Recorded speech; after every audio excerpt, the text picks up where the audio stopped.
No, that's not. All right. Let me call the meeting to order. Please rise for the Pledge of Allegiance. Pledge allegiance to the flag of the United States of America and to the republic for which it stands, one nation, under God, indivisible, with liberty and justice for all. All right. Good morning, everybody. Thanks for attending today. As we do every month, I need somebody to scribe notes. Frank's not up. Jack, is it your turn to do it? I think I did it last time. Take meeting minutes.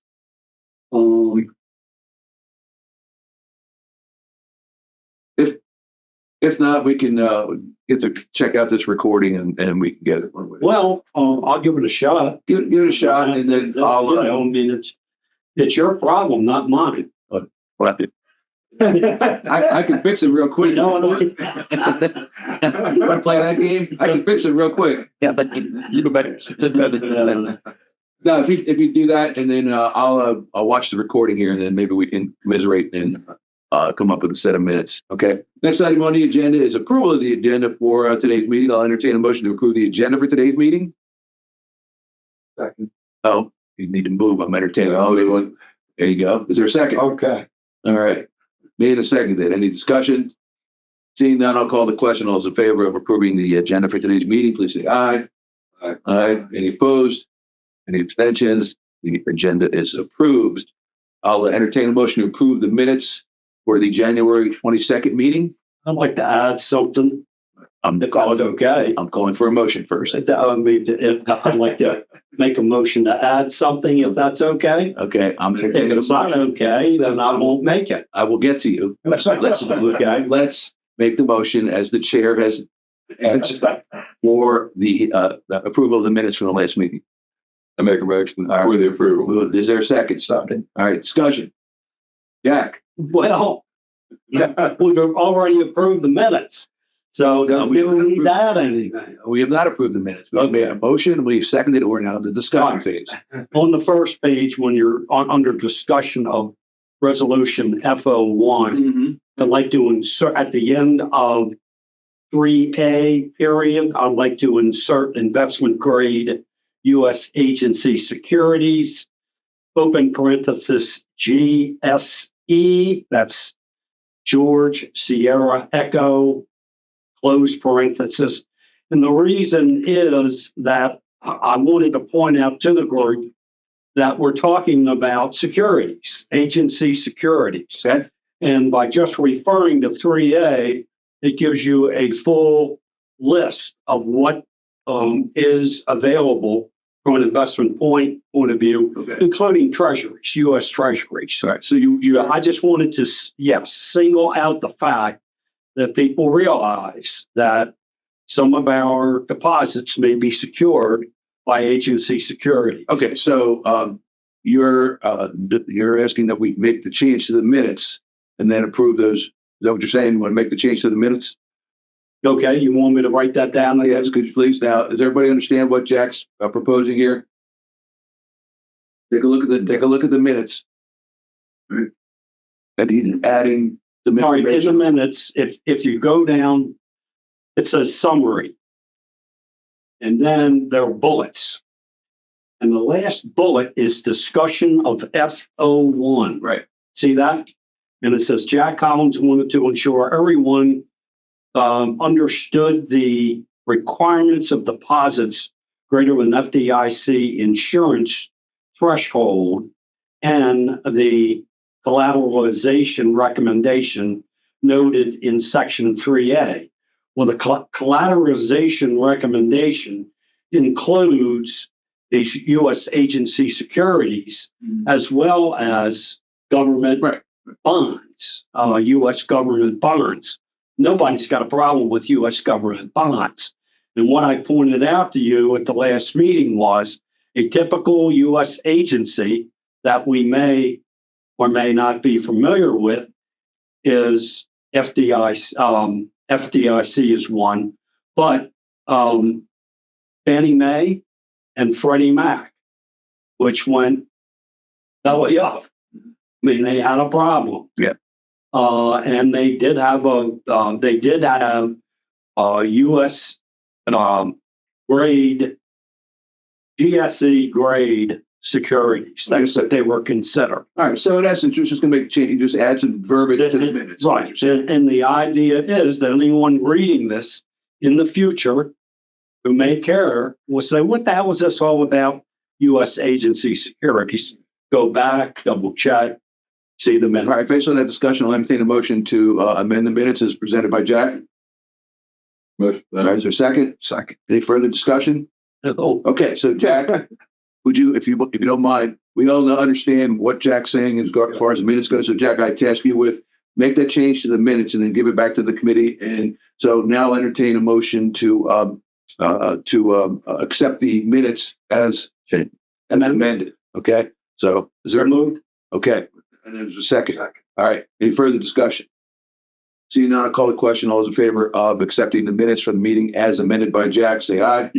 Aye. Any opposed? Okay. All right, Jack, please send the updated minutes to everybody on the committee. And then once they've had a chance to look at it, I'll send it over to Linda to get posted. So it has been approved that we make these changes. Okay. All right. Next item is public comments. I don't see anybody here for public comments. So move on to the next item. Before I start the next item, Randy, just wanted to recognize how you doing. I understand you had a little bit of an injury, but you're okay. You're still with us, correct? Yeah, I am still with us. Yes. All right. Hopefully, I'm not moving around so well, but I'm with us. all right. So hopefully you'll get start to recover sooner rather than later. And thank you for staying on with us. Appreciate it. Sure. Next item on the agenda was the current status review of resolutions F01, 2, and 3. I saw the bylaws. I watched the bylaws resolutions committee meeting from last week, and then I called Laura Pengrat, she's the chair of the committee, and got a clarification that F01, F02, and F03 were agreed to. The changes that we proposed were agreed to by the committee. So they didn't have any recommendations on any changes. So I asked Monica, our liaison, to try to get it on the agenda. The board had a busy agenda. So right now the target date is to have those 3 resolutions on the agenda for the March meeting for our first reading. Okay, so hopefully in March it'll be a first reading, and unless there's any issues, in April will be a second reading, and those changes will be enacted. The last one was F06, and so it was, again, as you guys know, we proposed taking a resolution that's already on the books that doesn't have a number, all right, and make it a number, right? There's no contextual changes, there's no changes in verbiage or so on and so forth.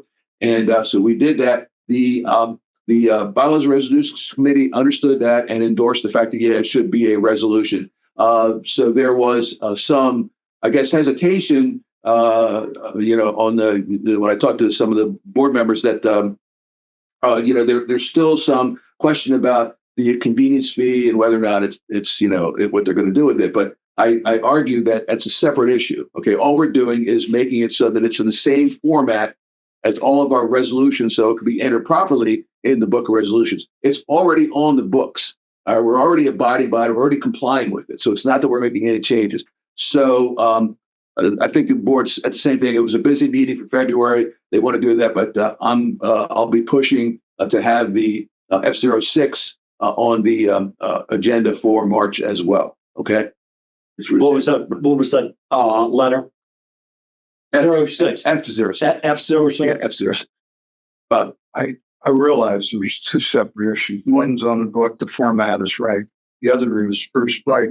And that right. has a lot of questions. That should be independent. Right. It's absolutely independent. Because at the end of the day, let's say they, for argument's sake, let's say they decide to skip it, and leave it on the books. It's not called a rogue document just because it's not the right format as the other resolutions in the F series for finances. But at some day, Bruce, and they'll get the verbiage, changed around based on making sure that we're not, we're in compliance with federal laws, state laws, tax, so on and so forth.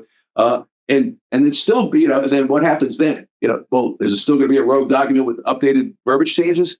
You're still going to have to want to make it an F resolution. So the answer is, why don't you make an F resolution right now, and then, and then it can stay on the books, and whenever the quote unquote, legal review takes place, then at that point, the board can make the decision as they see fit, and then we don't have to do two things. We can do it now. So, I'm just going to, make sure we push to just, like I said, get it in the format of a resolution and we can move forward easily.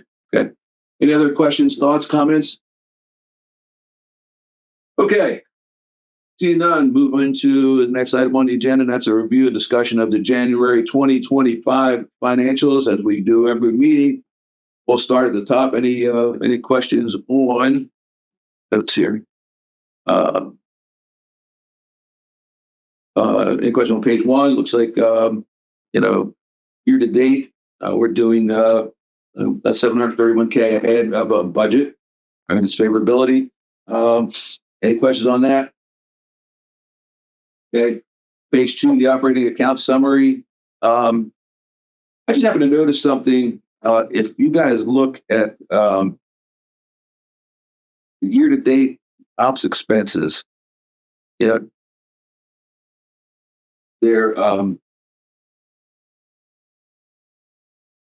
$366K under the budget.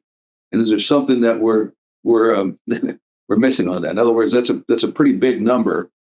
And I just wanted to know if there's something there that we, are deferring or so on and so forth. It's not an issue. It's just more of a question as to, why you had that pretty big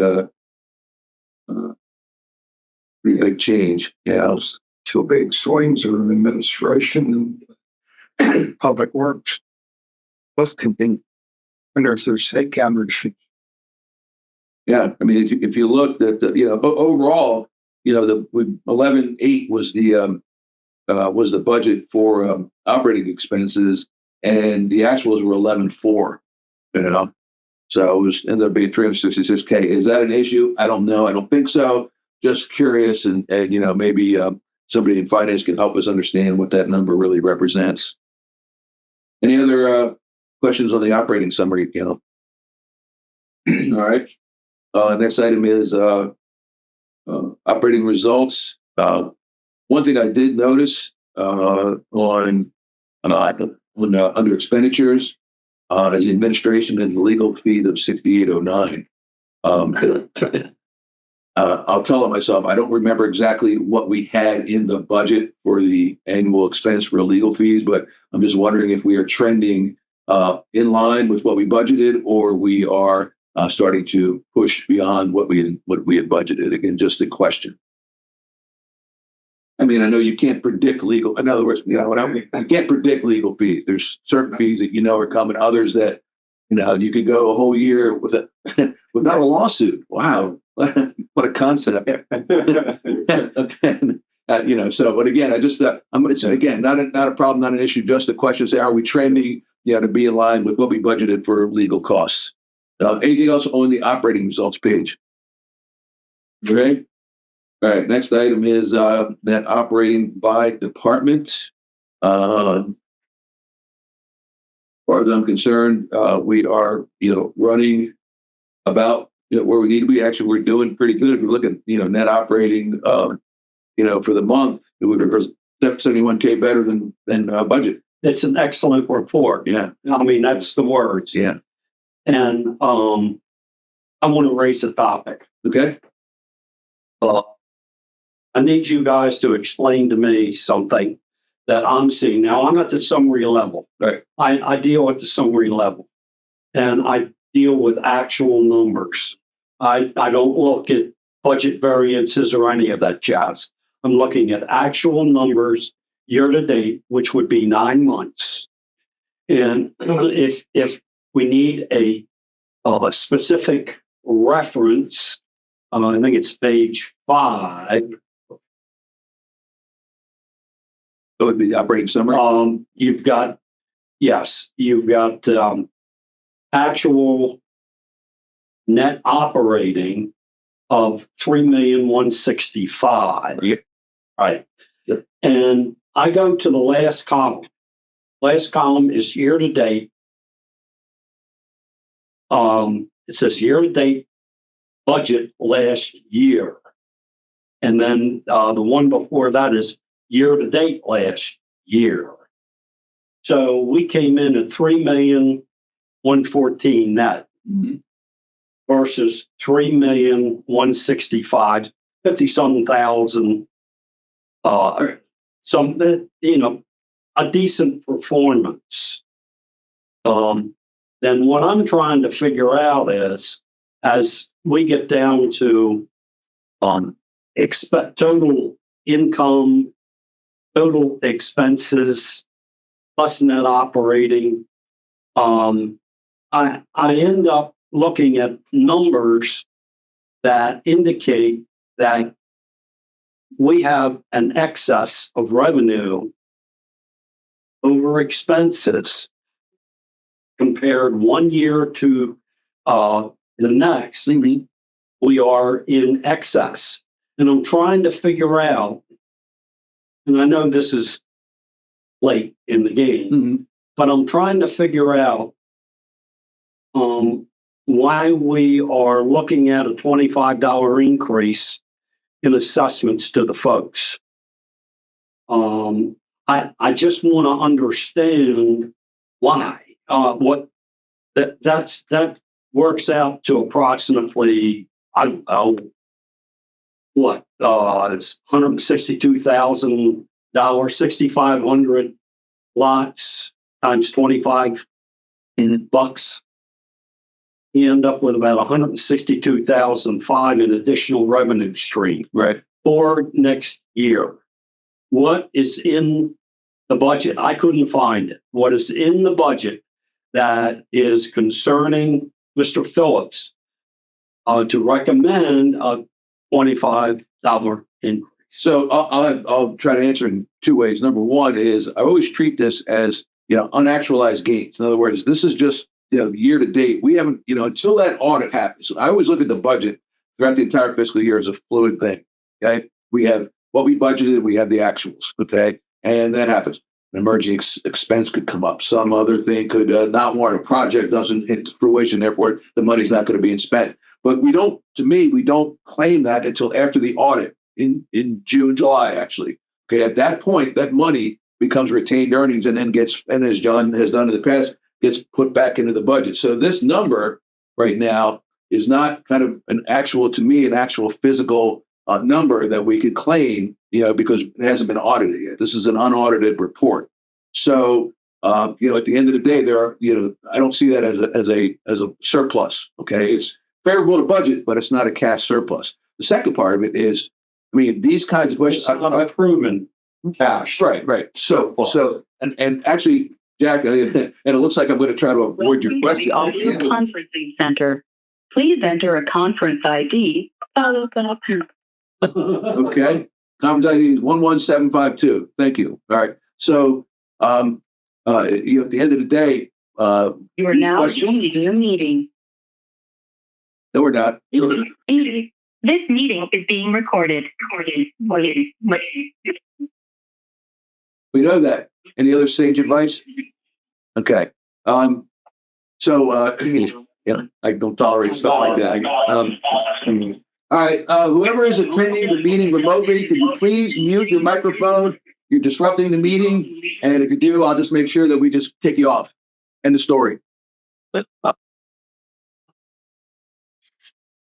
right. So, Well, you ticked off. no, I just don't have the tolerance for, ineptitude. It's like, because you're technologically savvy, and us old folks don't know what the hell's going on. you didn't put me in the old folks category.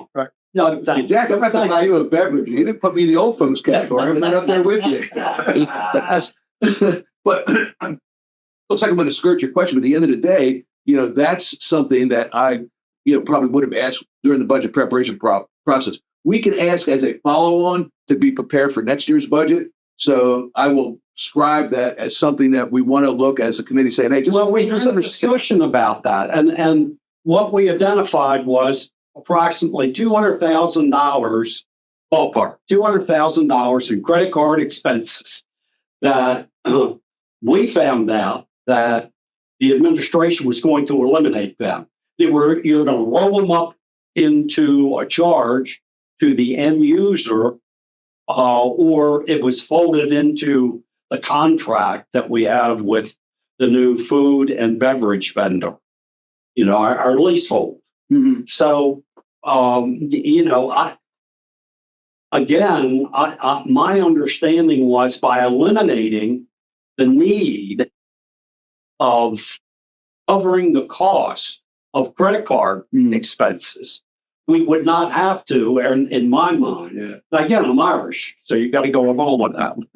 But in my mind, I'm thinking, okay, well, then we don't need to increase $25. Well, that's evidently not the case. Yeah, and All I'm trying to come to is for the folks out there that would come up to me and say, why are we increasing our assessments by $25? I would like to have a simple okay, answer. so we'll take that and make sure that so that whatever is responded to is consistent with what the GM, the board, and we as a committee, have got as correct information. So, I say I can't give you an answer right now, but what we can do is find out so that again, and I'm sure the board and the GM will say, yeah, we want to make sure the message is consistent, correct. So let's do it that way. Okay. Yeah. All right. So we are on the net operating by department and operating summary.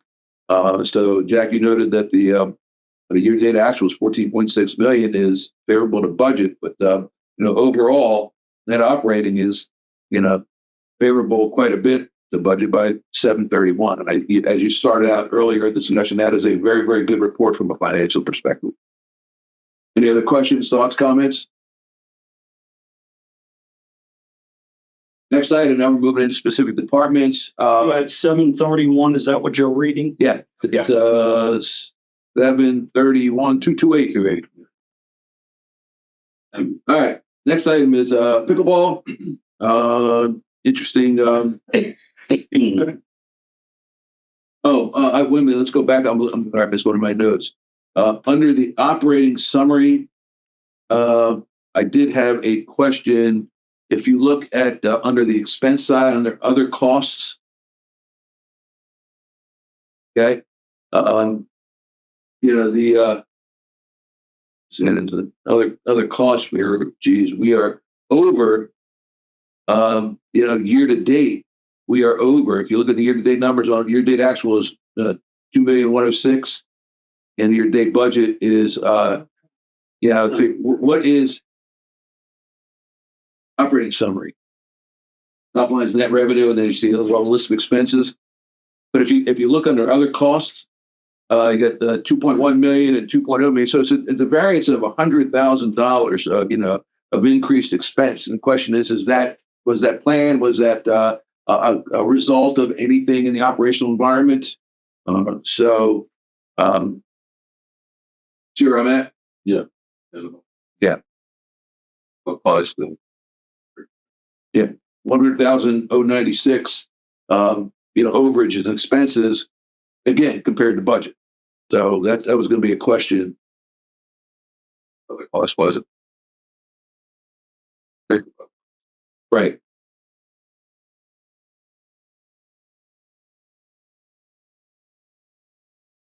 All right. They write it down. What page? That would be page 6.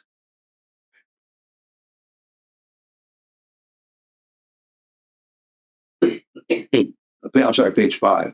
Page 5. Hmm? Page 5. That's what I thought. Okay. Okay. All right, back to pickleball. Any questions, comments? Noted.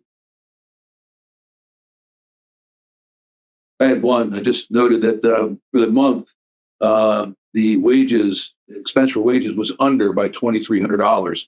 Was that due to they didn't have to staff due to bad weather? They didn't have anybody there due to the construction of the racket sports building. Is this question is it's noticing the difference in the wages and benefits that were paid out this month.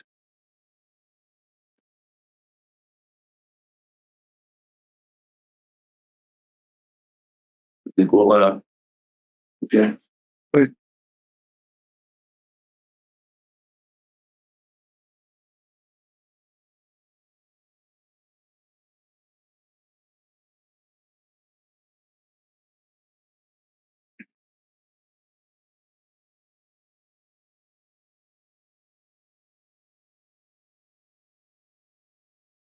All right. Any other questions on pickleball? All right. Next report is tennis. Never anything there. Question, just general, it's a problem.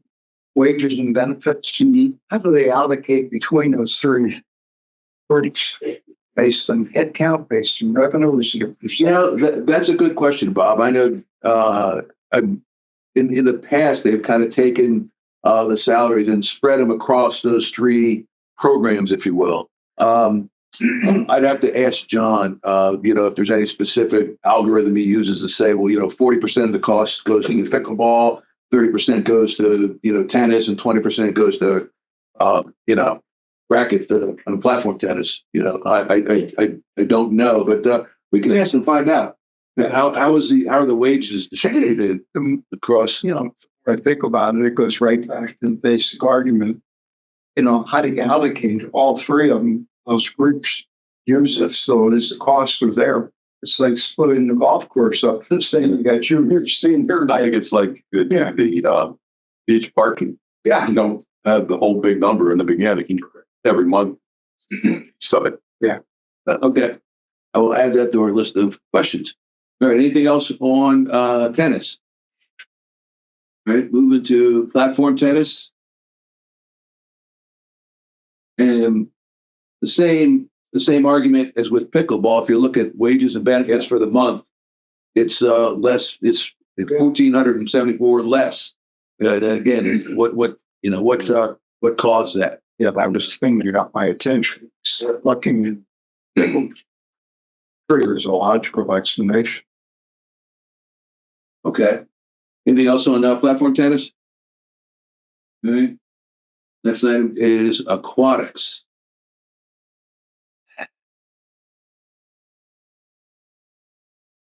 It seems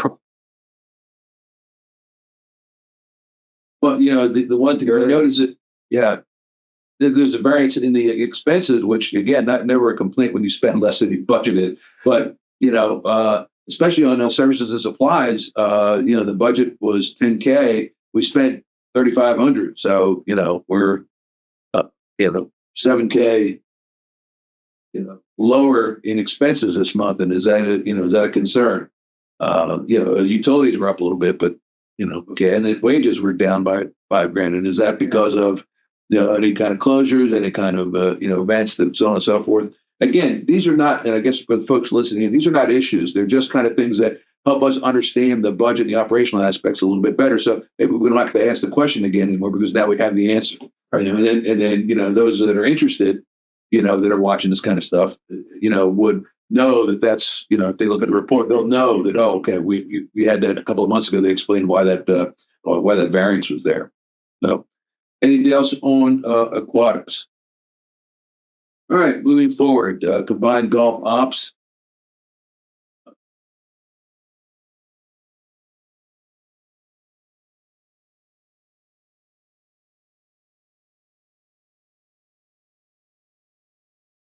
Yeah, it's the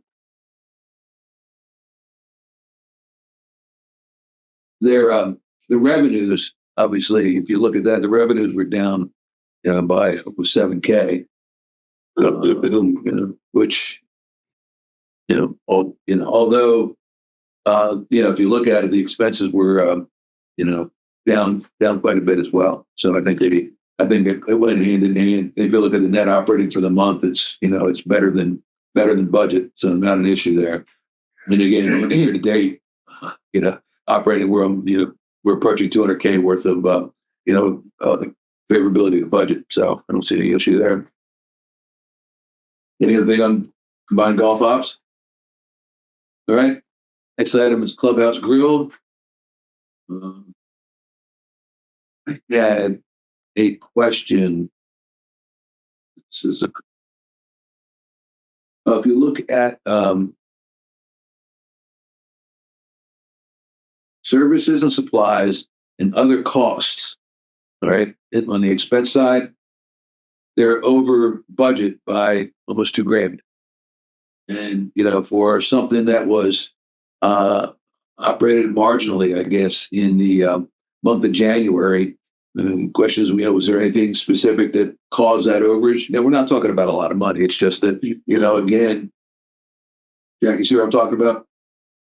But Clubhouse Grill, and under the bottom under expenses, you got services and supplies for 2037 was the actual, but it was only budgeted $800 for the month. So it was over by $1,231. And you look at other costs, and the other costs were budgeted $866, but it ended up in the actuals being $1,458. So you combine those two, and now we're a little over $1,800 over what was budgeted. And is that by design? Again, not a problem. Just as if you're looking at these numbers, you say, is there something there that's that is so it has a causal effect on that? We want to ask her, is it not for $1,800 and we spill more coffee than that? That's the thing. Now, just again, my curiosity. We're not talking about a lot of money, given the budget. Just something that always. Maybe we'll just throw it out there as a question and see what John has to say. John and his finance team. Great. All right. Next item is the Beach Club. Any questions on that one?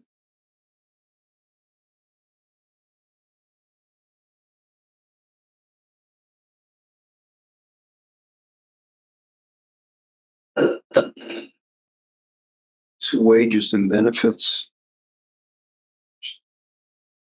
Nothing listed there. If it was budgeted to lose.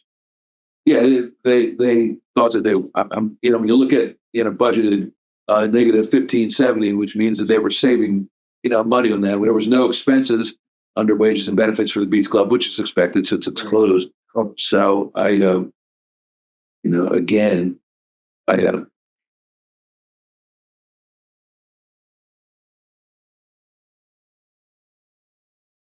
Any other questions? I mean, it's pretty straightforward, and it's right on budget where it needs to be.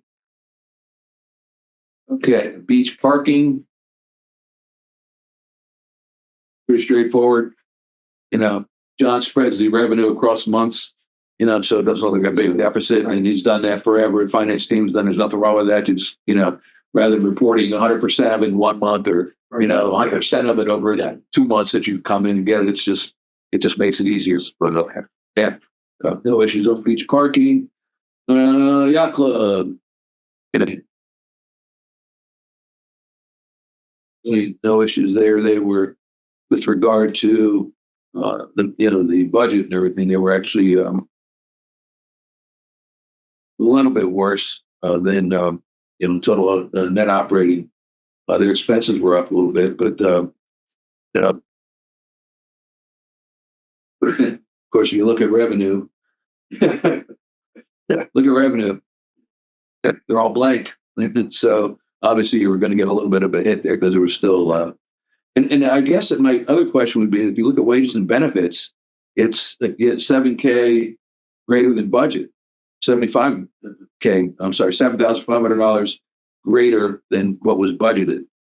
So and if you look at utilities, that they were $5,000 better than budget. So the question would be, with a building that's closed, although utilities, you still have to keep them on and so on and so forth. I guess the question would be, is this another one of, you're looking at doing the wages and everything? Are these spreading out wages, across the operating year based on, the contract with the current vendor? Don't know. Just curious why we had that much of an overage in the month of January for wages and benefits. Okay, let's ask that one.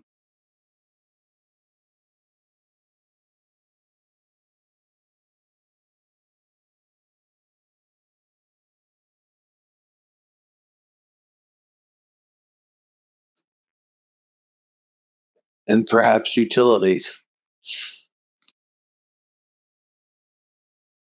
Yeah, Randy, you're right. And Randy and Don, by the way, from a sort of a meeting protocol perspective, if you need to make a comment, please feel free to interrupt, because that's acceptable. I can't tell, when you, of course, there's a raise your hand feature, but again, I have no problem with you guys just chiming in as you see fit. So please, please do so as you see fit. Okay.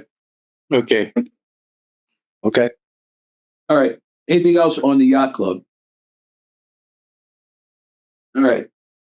Marinas, pretty self-explanatory, although again, look at revenues, it's all blank. Okay. Well, we understand why.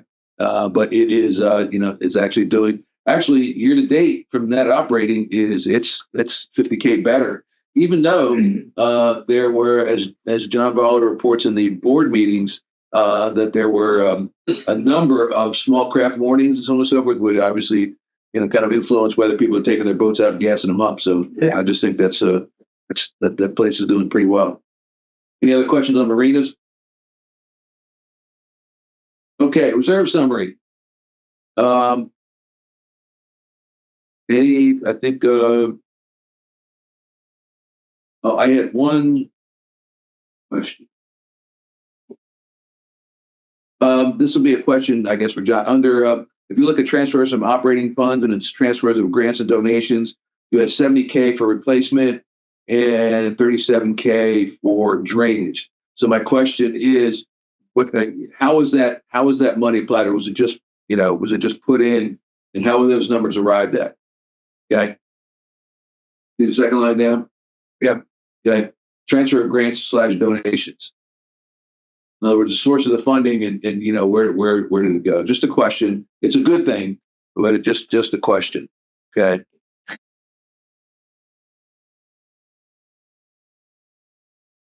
All right. Any other questions on the reserve summary? Yeah. It's 7.6 million. No comment on the $2 million growth. Nobody cares. Well, I mean, if Well, contributions. it's been a while since I've been around this stuff. What is what is the company that we hired to review our reserves on a regular basis? What's their recommendation? Where do they think we should be at this juncture? Let me answer your first question. If you look, the contributions from assessments, that's where the 2 million came. All right. So that's the first one. It's a 2.629 million right out of assessments. That's right. That went to all the That's correct. across the board on the reserve. Right, which goes back to my first question. Yeah. But be that in a So, from a reserve study perspective, that's DNA or DMA. And they look at our reserve analysis of, all of our assets and their current worth and their shelf life, if you will. Right. But I am not aware of anything other than our auditors every year of anyone that does a study or an analysis of the reserves. I think that's part of the finance team's responsibility in conjunction with what the reserve study dictates, and obviously what now federal laws are regarding. Now I'm getting caught up. It seems to me that we went under contract with that company, and they were going to maintain live records. That's not my understanding. So they just came in and did a bullet hit and then left. Is that? I think we did business with them. You're talking about the reserve study, right? Yeah. They came Stay in with a reserve study. 4 years ago, and they did a First time we did a simple one. 16, 15, 16, somewhere in there. Yeah, we Not had the first time. Yeah, and I have a copy of the one that was done in, I think it was 2020, something like that. And I'll have to go back and take a look. But then that was an update, to the one that was done previously. Okay. And I know John Vowell and the finance team have they're targeting getting the next assessment of the reserve study, not another reserve study done. I believe it might, and don't quote me, I thought it might be in November of 2025. I think that was a target. So again, and that's just to make sure that we are in line with all the requirements for reserve funding, for organizations, because now it's, ever since that thing in Florida. Right. That was my original understanding. Yeah. So, but to answer your question is, I'm not aware, and I can answer now, but I'm not aware of anybody that audits our reserves on a monthly or? Neither am I. No, I'm not saying that. Okay, I'm not talking about it. Because that's done by our. Yeah, drop the audit. Yeah. I'm just talking about a picture in time. Yeah. And, we can only know where we are from the beginning or ending Mhm. April 30, 24, 9 months where we are today. Right. And we see a $2,100,000 growth. I mean, that's very healthy growth to me. Yeah. Now, I know that's dynamic. Stuff will come out of there. I was going to say, if you look at the treasury, well, actually, John does it in the in his GM report. And if you look at the end, they one thing is the reserve study, and they're projecting where they're going to be at the end of the fiscal year. So it's the bottom line of that chart on the bottom right hand side. And so I don't have the numbers up. I'd go back and look it up, but that's the target number. So you're right. There's going to be some things that are coming out of that. I believe the irrigation system is one of them. Is going to be a big number that comes out of reserves. You've got some other things that are coming out of reserves. The rec sports building is coming. Well, you got road repair, Yeah, something like that. You're going to be faced with that. Yeah. The real question is how much should be in reserves? Because if you have a catastrophic storm come here and wipe all the buildings out. Well, look, my understanding is that there is a thought process going through the Annapolis legislature that says homeowner association should reserve for 100%. That's ludicrous. No, That's insane. That's political insanity. Yeah. So I don't think that any reserve study is going to focus on what's going to happen when a Category 6 hurricane hits Ocean City for 4 days. right. And what's it do to our infrastructure? I don't think we can blame for that. I really don't. No. So to your point about the thought process. So back when I was on the board, we had talked about the reserve study and agreed, and actually the board passed a motion to try and get to a certain percentage. So I believe when we started, it was like our reserve accounts were 22% of our overall value of our assets. And we grew it 4 years in a row. And I believe, and I'd ask John or one of the finance team to correct me, I believe we're up to like 28% now, which is what we had planned on in the past. Continue to give money to that reserve fund, because who knows, Annapolis may say, okay, well, it's not going to be 100%, it's got to be 50%.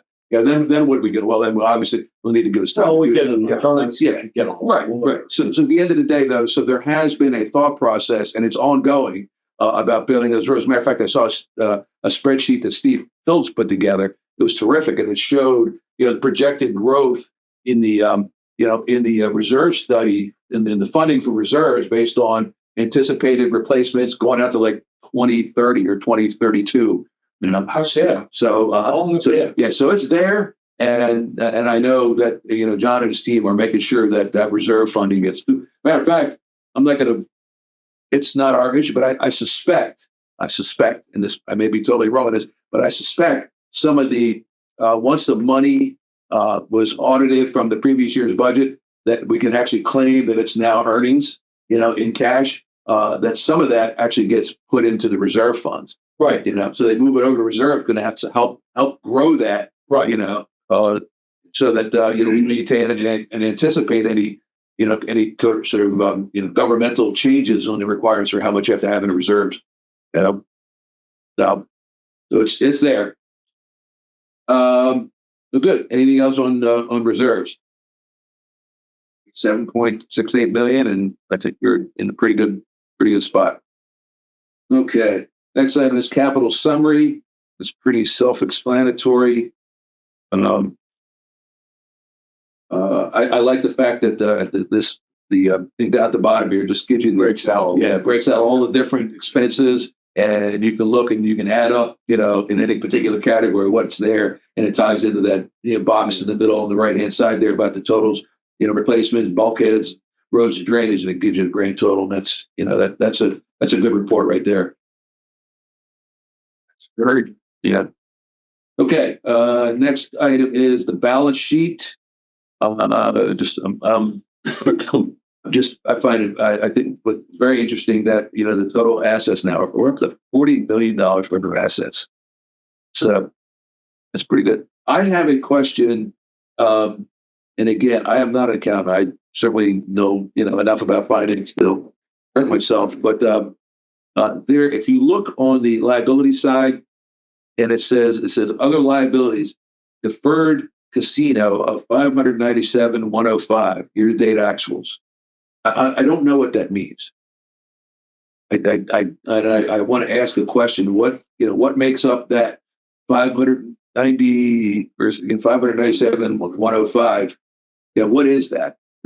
Again, because I'm not an accountant, because it may be something very simple. I just don't know the term, but under a liability, it says deferred casino. So any question? I mean, I'll tell myself I don't know what that means, and I'd like to find out, because obviously it's $500,000 is a significant amount. So, all right, I'll ask that question. All right, anything else on the balance sheet? Okay. All right. If you look at our next item is the cash investments. Our treasurer normally provides this information at the board meeting. The 14.2 million in cash spread across all these different, operating accounts and financial vehicles. Anything on cash? Give me that number again. It was 14,253,927. 14,253,927. All right. The next item is the membership report. It's kind of interesting information. You don't have too many questions when it comes to this. It kind of breaks down what's already been reported up in the summaries of all the different departments. So just a point of reference. Anything on the membership report? Okay. That in mind. And let's go to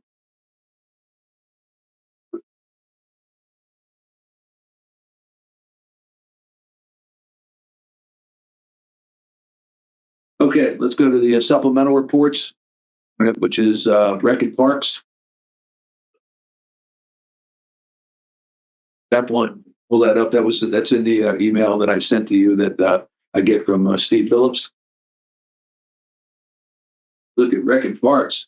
The revenues were up almost 10K. So I thought that was well done.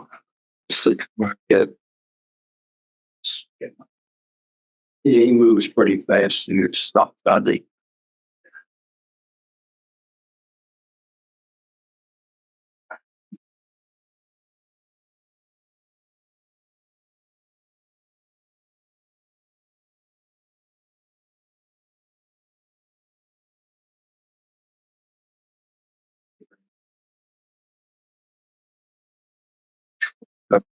And the beach got just Just get a label, relabel.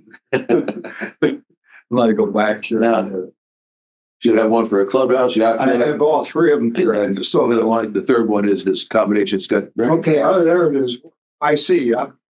We're looking at supplementals for Rec and Parks, and golf operations, and golf meetings. One is YC, the other situation is Boston. See what they are.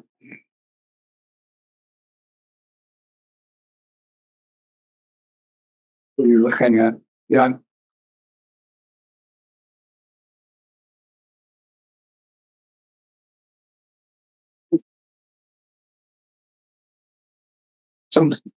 Oh. It was it. I forwarded an email that I got from Steve Phillips.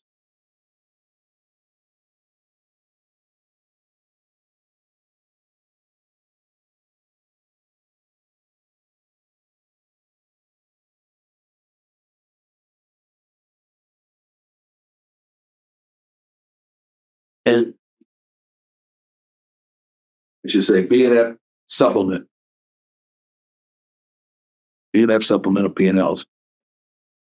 Okay, there it is. There you go. All right. There I am. None. I wouldn't withhold information. Come on. Hold it back. Good. I need to file.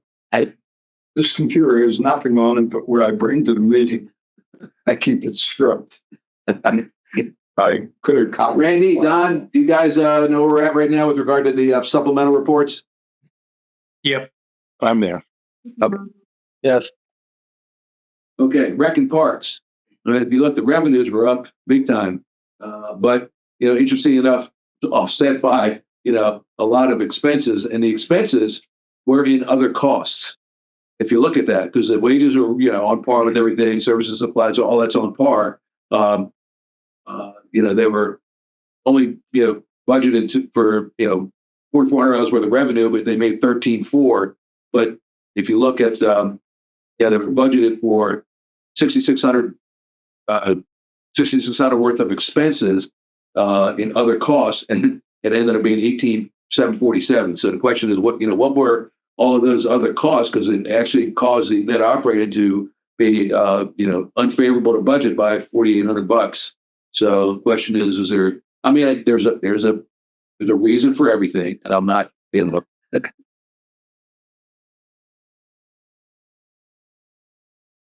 You want to take that question forward to the finance team?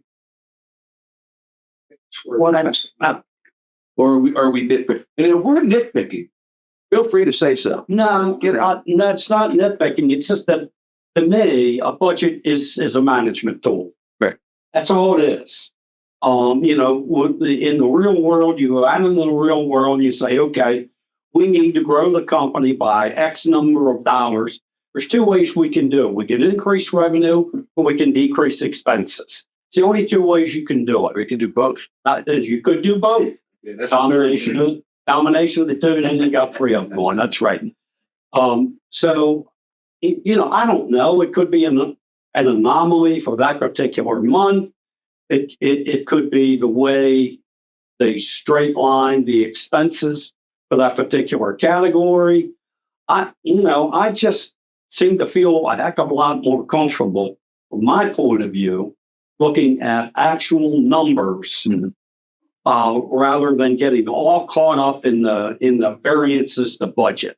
Yeah. Especially 9 months in. A year in, okay, I can understand that. Yeah. Okay, Mary Jane's not doing the job. Why is she not doing the job?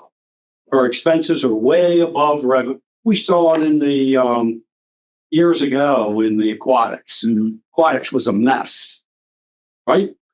And for a long time. When Bob Thompson used to take X amount of money out of the beach parking and put it in aquatics to make. They did that. I know. Right out of the beach parking, put it in aquatics so aquatics will look better. That's right. It's okay. Right. It was a cover up. Right. So that's the way I see actual versus. Yeah. Oh no, I'm big into the actual. So this doesn't bother me that it's the fact that it's unfavorable to budget. The question is, if you budgeted X amount of dollars, okay, you've had an idea in mind, and this kind of went over that. I'm sure there's a perfectly reasonable explanation for it. Again, it's more curiosity, not a complaint. Well, again, it's at the management level, maybe that is a telephone conversation, or a sit down with the director of that function. And I'm of the opinion. I agree with you on that. Yeah, and I'm of the opinion that the more we ask these kinds of questions, I think it sort of sets us up for later on. You see this anomaly again coming down a couple of months from now, and you can reference the information that the finance team provided. You go, we have a pretty good idea why that's the case. We don't need to ask it again. So that's the way I look at it. If you ask these questions up front, they'll get fewer and fewer going forward. Right. So. But again, not a big deal. If you look at it, okay, you want to go to the year to dates, year to date, they're actually doing a little worse than they did year to date last year. Okay. Maybe that's the number you focus on. If you look year to date last year, net operating was 306 and year to date actual so far is 339. Right. Bad. So there's a 33K, sort of decrease, or I'm sorry, to the negative on, on net operating. So, is that an issue? Is that a question we should be asking? Don't know. Just kind of educating and getting a better understanding of what these reports are actually telling us. I think it's a worthy question. It's 30% of their expenses for this month. So, Correct. that's a lot to just put in other costs. I mean, Yeah, so noted. So I'll tell you what. So let's put that on our list of items to ask. Okay, and that would be the variances of, what are the variances? In expenses for other costs, services and supplies, and other costs. I think helps when you're putting the minutes together, your report, if you incorporate that, it makes it very clear as to what we discussed. Yeah, I mean, I don't have a problem. I think that that's one. I don't have a problem with kind of putting them all together and so on and so forth. You know, but geez, So what I did was took your report and put it right in the minutes and wait, yeah, that's made it very sad. if I summarize that, so but Yeah. just pretty much that's what that's what the meeting boils down to, and so that way. That way your report's consistent. The minutes of the meeting, and we've all agreed. And for those listening, my report ends up being, say a list of questions that, we talked about during the committee meeting and agreed to send forward to the finance team. That's the report. So I guess, chair, secretary, errand boy, chief bottle washer.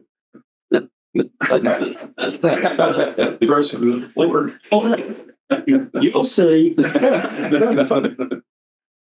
Okay, anything else on Rec and Parks? Overall, all right. Next thing is golf operations.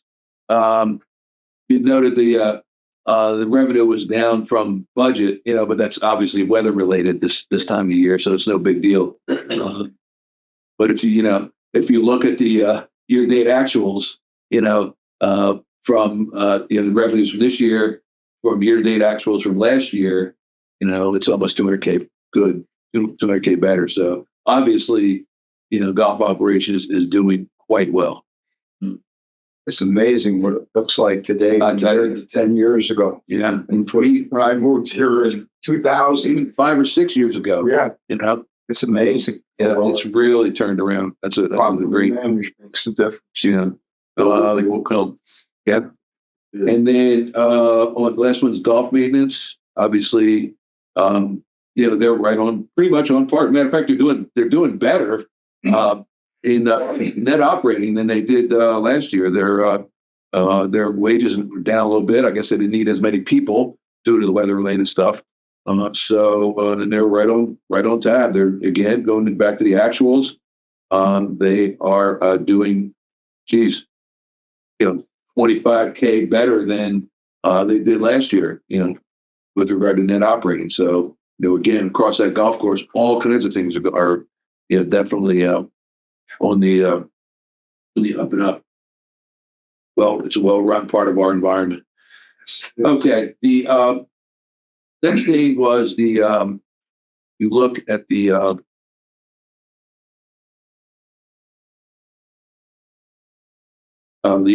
detail. Normally, we don't go into the detail for the that's provided by the Matador Company. These other details, because again, everything's already tied up into the summary that we've already talked about. So you got the yacht club, the beach club, and the clubhouse. I go through these reports and I take a look at them, and the only thing I really see out there is, if you look at the unfortunately the last one, the yacht. I hate to keep picking on the yacht club, but it's a very big, important part of our environment. And if you look at it, year to date, last year, our total net income was, 662, and the very bottom line on the, and then if you look now, year to date, it's 463.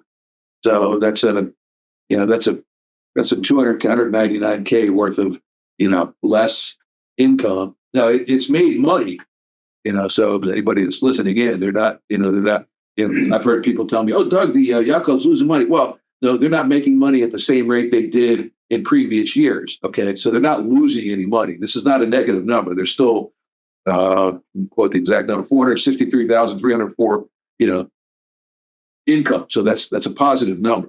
The idea though, it's not doing as well as it had in the past, and it's simple.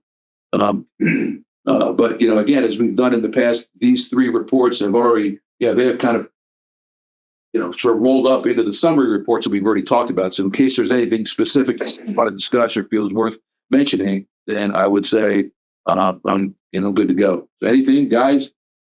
Don, Randy? No questions for me. Okay. Nothing here. All right. With that in mind, that's the end of our reporting part of it. So the next item is general committee members' questions and comments. I'll go around the room. Frank, Randy, Nothing here. Don, Nope, I'm good. Beck. I brought it up earlier, but still looking for an explanation. The increase. Okay. All right. Again, we're going to take that forward. Bob, I'm good. yeah, I have one comment. So one of the things that kind of hurt now in the past, John, when he had time, and Steve Phillips would attend the meetings. So it's not a requirement. I mean, and they're very, very busy, and I don't have any issue with that. So what I wanted to do, and I wanted the thoughts from the rest of the committee, is that we get these questions at the end of the meeting, and I type them up, and we send them in. And John and his team are quick to respond. They're very, very good answers, and so on. So we get all the information. But for those that might be interested in watching the meeting, saying, "Well, they had all these questions. Did they ever get answered?" I was thinking of adding something to the agenda for the next meeting that basically provides the answers to the questions that we asked at the previous meeting. Okay, so that way anybody that's interested here in the public looks at it and says, okay, so those guys talked about that, last month, and I think it would be good in helping educate those, we'll say, few people that are interested in the inner workings of the budget. So unless you guys think that's not a bad idea, or we should do it differently, or so on and so forth, I'm gonna take the liberty of adding that in as a budget item. As an agenda item, so that we can report on these questions. If you're putting it in the agenda and we discuss it, then it should be incorporated in the minutes of the next meeting. Yeah. So the answer's there and it's public. Yeah. So that's a good idea. Yeah.